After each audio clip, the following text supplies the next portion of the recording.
Good morning class. Video के इस lecture में हम नारा लेखन का परिचय लेंगे। ठीक, नारा लेखन का इतिहास क्या रहा, नारा लेखन की आवश्यकता क्यों पड़ी और किन किन क्षेत्रों में हम नारा लिखते हैं। आज का विषय है हमारा नारा लेखन। देखिए, हमेशा की तरह कक्षा की शुरुआत करते हैं हम लोग उद्देश्य से। ठीक, कोई भी कार्य निरुद्देश्य नहीं होता, यानी कुछ भी हम काम करते हैं तो उसके पीछे कोई ना कोई उद्देश्य जरूर होता है। ठीक, यदि आप इस वीडियो को देख रहे हैं तो इसके पीछे भी एक उद्देश्य है कि आप नारा लेखन को सीख पाए। ठीक, तो नारा क्यों लिखा गया? देखिए, परिस्थितियां इस तरह से बनती है समाज में। ठीक, जब परिस्थितियां ऐसी बनती है तो उस समय के तत्कालीन समय के जो महान नेता होते हैं, महान व्यक्तित्व होते हैं, उनके द्वारा कही गई हर बात जो है लोगों के लिए सीख बन जाया करती है।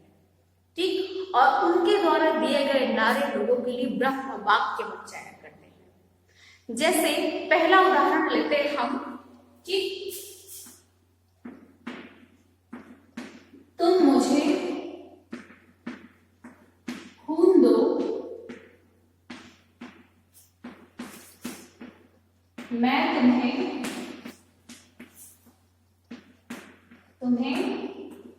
आजादी दूंगा। आजादी दूंगा। आप में से शायद ही कोई बच्चा इस नारे से परिचित ना हो। ठीक, किसके द्वारा किया गया ये? ठीक, हमारे सुभाष चंद्र बोस। ठीक, हमारे महान नेता, महान कहिए देश के एक सबसे बड़े एक आर्मी के फाउंडर, ठीक, आईएनए के फाउंडर जो है सुभाष चंद्र बोस जी ने, उन्होंने इस नारे को दिया। अब ऐसा तो हो ही नहीं सकता ना कि अचानक से उनके मन में आए कि चलो ऐसी लाइन लिख देते हैं या बोल देते हैं। ठीक, ऐसा नहीं हुआ। उसके पीछे इतिहास क्या था? ठीक, यदि आप खूनी हस्ताक्षर पढ़ेंगे कविता, ठीक, तो उसमें आपको पता चलेगा कि स्थिति ये बनी थी कि देश हमारा गुलाम था। गांधी जी के बहुत सारे आंदोलन चल रहे थे, असहयोग आंदोलन, और कुल मिलाकर के सारे जो आंदोलन थे वो अहिंसा पर टिके हुए थे। ठीक, लेकिन बोस जी का मानना क्या था कि आजादी मांगने से नहीं बल्कि छीनने से मिले। ठीक, और आजाद होने के लिए सबसे आवश्यक है क्या? सशस्त्र विद्रोह कर दिया जाए। ठीक, उन्होंने बर्मा में लोगों को इकट्ठा किया। हम सभी को पता है कि बर्मा में जाकर के उन्होंने एक फौज जो पहले से 2 लोग चला रहे थे उसमें एक जान फूकी थी। ठीक, और वहीं पे उन्होंने सबको आह्वान किया कि और कहा कि आप सभी को आकर के हस्ताक्षर करना है, खूनी हस्ताक्षर करना है। अब हस्ताक्षर करने के लिए हम सभी को पता है या तो हम कलम उठाते हैं या जो लोग पढ़े लिखे नहीं होते वो अंगूठे से ठप्पा लगाते हैं, यही करते हैं ना। अब यहाँ पे क्या था, इन्होंने खूनी हस्ताक्षर इसका नाम क्यों रखा? क्योंकि वहां पे सबको अपनी उंगली काट करके और उस खून से हस्ताक्षर करना था, यानी ठप्पा लगाना था। उन्होंने वहां पे यही नारा बोला कि तुम मुझे खून दो, मैं तुम्हें आजादी दूंगा। यानी कि देश की रक्षा में खून बहना क्या है? लाजमी है। ठीक, खून बह सकता है क्योंकि ये बहुत बड़ा महान अभियान है। ठीक, खून बह सकता है, जान भी जा सकती है, यानी कि यदि आप स्वतंत्रता के लिए आगे बढ़ रहे हैं तो आपको जान देनी भी पड़ सकती है और जान लेनी भी पड़ सकती है। ठीक, उसके बिना आजादी असंभव है। ठीक, दूसरा नारे का उदाहरण लेते हैं, करो या मरो। ठीक, गांधी जी ने जब असहयोग आंदोलन चलाया है ना, नॉन कोऑपरेशन मूवमेंट, ठीक है, भारत छोड़ो अभियान, ये सारी चीजें चलाई। उसी में से भारतीयों को कहा, जब अंततः किसी से भी बात नहीं बनी तो उन्होंने भारतीयों के सामने 2 रास्ते छोड़ दिए। ठीक, करो या मरो। ठीक, या तो अपने जीवन को अच्छे से चलाना है, सुचारू ढंग से चलाना है, आजाद फिजाओं में सांस लेनी है, तो अंग्रेजों के खिलाफ कुछ करो, ठीक, उनसे आजाद होने का मौका ढूंढो या फिर मरो, ठीक, तीसरा कोई रास्ता ही नहीं था, है ना।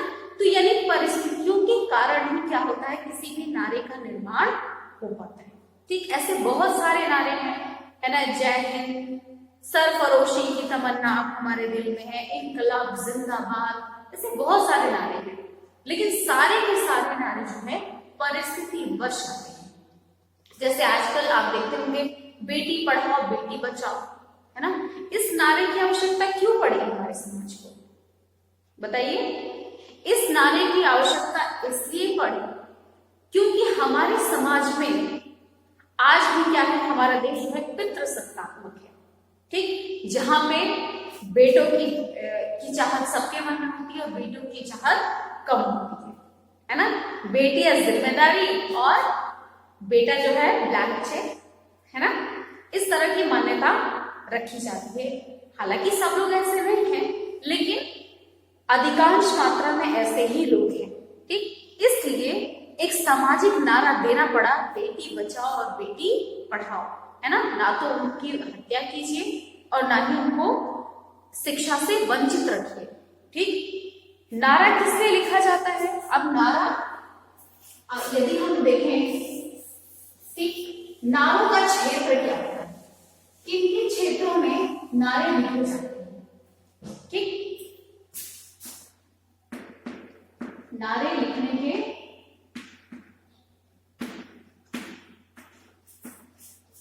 के क्षेत्र,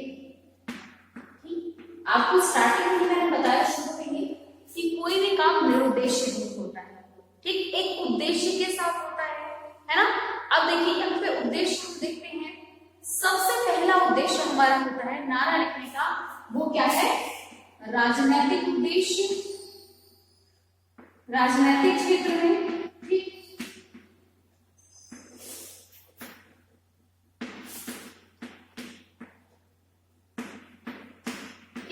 राजनीति में आप आए दिन रोज ही नए नए नारों को सुन पाते होंगे, ठीक। शायद सबसे एक्टिव एरिया है हमारा, सबसे एक्टिव जो है क्षेत्र है वो क्या है, हमारा राजनीति है, ठीक है, जिसमें रोज ही नए नए नारों का इजाद होता है, रोज नए नए नारे बोले जाते हैं, ठीक है। दूसरा है हमारा सामाजिक क्षेत्र, सामाजिक क्षेत्र यानी समाज को जागृत करने के लिए, जैसे मैंने उदाहरण दिया बेटी बचाओ बेटी पढ़ाओ, तो ये किस तरह का नारा कह सकते हैं आप, सामाजिक कह सकते हैं, क्यों, क्योंकि इसके द्वारा समाज को जागरूक किया जा सकता है ना। एक सेंटेंस में हम लिखते हैं, एक नारा लिखते हैं, जल है तो कल है, जल है तो कल है, ठीक। अब ये छोटा सा वाक्य है, लेकिन लोगों पर असर डालने वाला है कि नहीं, यानी यदि जल नहीं होगा तो कल नहीं होगा, यानी हमारा भविष्य नहीं होगा, तो हमारा भविष्य किन चीजों से जुड़ा हुआ है, जल से जुड़ा हुआ है। आप एक दिन फर्ज करके देखिए, एक दिन सोच के देखिए कि आपके जीवन में जल नहीं है ना, क्या जीवन चल पाएगा, बिल्कुल नहीं चल पाएगा, है ना। हम एक दो दिन बिना खाए रह सकते हैं, लेकिन बिना जल के नहीं रह सकते, और सुबह से लेके रात तक हमारे जीवन में जितना भी हम काम करते हैं, कहीं ना कहीं उसको जल जरूर प्रभावित करता है, ठीक। तो जल है तो कल है, तो इस तरह का समाज को जागृत करने वाला, ठीक है, शिक्षा को लेकर के, है ना, कन्या भ्रूण हत्या को रोकने को लेकर के, है ना, प्राकृतिक आपदा से बचने के लिए, ग्लोबल वार्मिंग से बचने के लिए, जल बचाने के लिए, वायु प्रदूषण से बचने के लिए जिस तरह के नारों का प्रयोग किया जाता है, उन उद्देश्यों की पूर्ति के लिए जिस प्रकार के नारे लिखे जाते हैं, उसको हम क्या कहते हैं, सामाजिक क्षेत्र कहते हैं, ठीक। फिर है हमारा धार्मिक क्षेत्र, धार्मिक क्षेत्र, ठीक। धार्मिक क्षेत्र में भी देखिए सब अपने अपने धर्म का प्रचार प्रसार करने के लिए, ठीक, अपने धर्म को ऊंचा दिखाने के लिए, अपने संप्रदाय को ऊंचा दिखाने के लिए तरह तरह के नारों का प्रयोग करते हैं। ठीक, तरह तरह के नारे लिखे जाते हैं ताकि उनके धार्मिक उद्देश्यों की पूर्ति हो जाए। ठीक है, ये धार्मिक क्षेत्र हो गया। फिर आता है हमारा वाणिज्यिक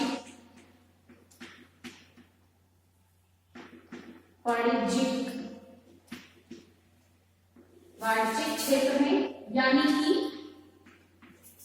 क्या है, व्यापार के क्षेत्र में। ठीक, व्यापार के लिए अब आप देखिए, व्यापार में सबसे ज्यादा है ना, पहले इस्तेमाल की करें, फिर विश्वास करें, क्या है, घड़े डिटर्जेंट। ठीक है, दाग अच्छे हैं। ठीक, एरियल मतलब क्या है, वाइट हो तो टाइट हो, ऐसे बहुत सारे है ना, रिवाइटल, कंप्लान, ये सारी चीजें, ठीक, जिन भी चीजों का ऐड होता है, ठीक, जो भी एडवर्टीजमेंट्स वगैरह हम देखते हैं उसमें भी कुछ टैगलाइंस लिखी होती है। ठीक है, हर बैंक का भी होता है ना, LIC का भी होता है, जिंदगी के साथ भी, जिंदगी के बाद भी, है ना।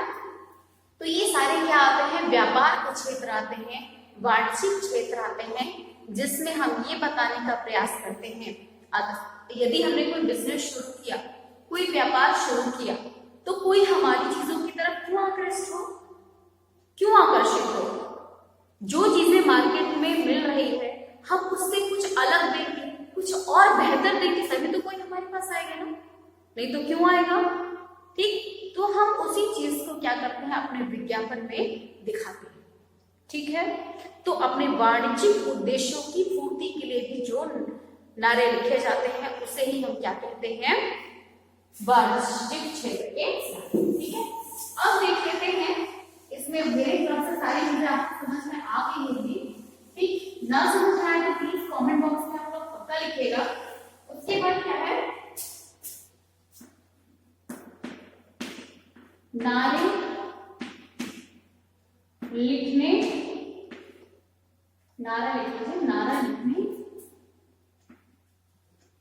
में किन बातों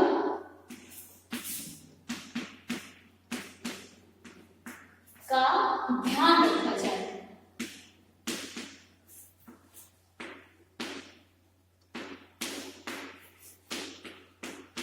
ठीक, नारा लिखने में किन किन बातों का ध्यान हमें रखना चाहिए।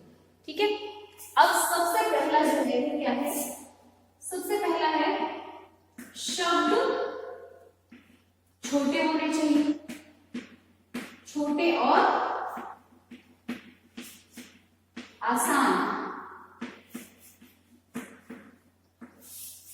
ठीक, यानी कि जिन भी शब्दों का प्रयोग हम करते हैं वो शब्द छोटे होने चाहिए, आसान होने चाहिए, ताकि लोग उसको आसानी से समझ सके। जैसे हम लोगों ने एग्जाम्पल लिया था, जल है तो कल। देखिए कितना छोटा छोटा सा वाक्य है, लेकिन मारक है ना, असर डालने वाला है कि नहीं।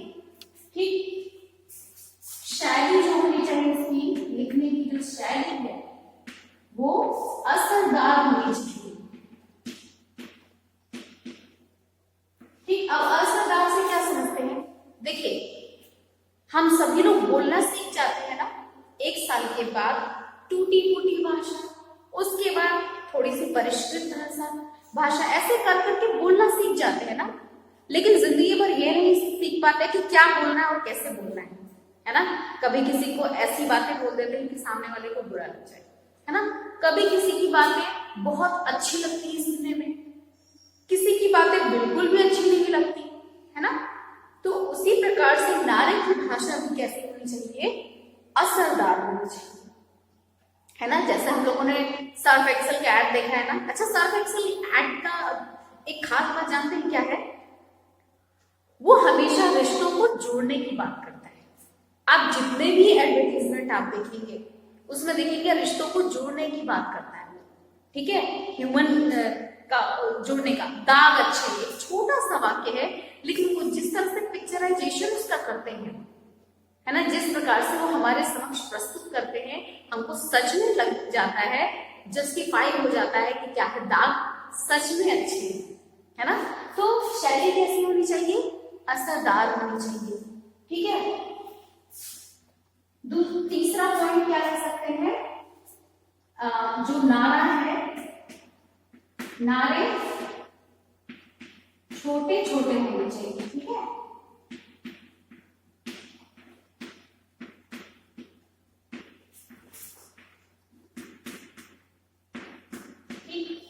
नारा यदि आप 2 लाइन से ज्यादा का बना देंगे, बहुत भारी भरकम बना देंगे, तो क्या होता है, नारा फिर कोई बोल ही नहीं पाएगा, याद ही नहीं हो पाएगा। और नारा इसीलिए बोल रहे हैं ना, ताकि जिस चीज का भी हम प्रचार प्रसार कर रहे हैं वो लोगों तक पहुंच पाए, है ना।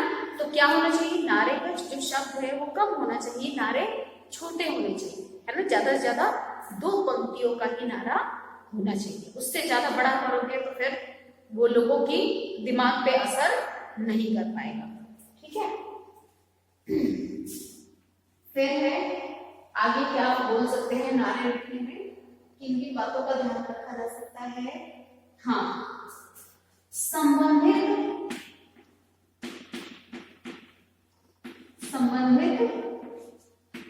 चित्र व रंगों का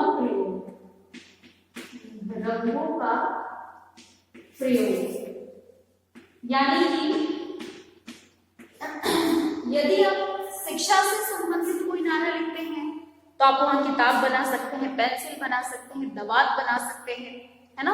और उसी के अनुसार वहां पे रंगों का भी प्रयोग कर सकते हैं। इसी प्रकार से गंगा नदी पे गंगा बचाओ अभियान में कुछ लिखते हैं, सामाजिक तरह के नारे, तो वहां पे आप नीले रंग का प्रयोग कर सकते हैं, गंगा का दृश्य बना सकते हैं। जैसे आप किसी बुक में देखते हैं तो वाटर मार्क की तरह जो यूज होता है ना, बैकग्राउंड में हम कलर करके और फिर उस पे नारे लिख सकते हैं। ठीक, नारा जो है क्या है, नारा एक बॉक्स बनाकर लिखना चाहिए।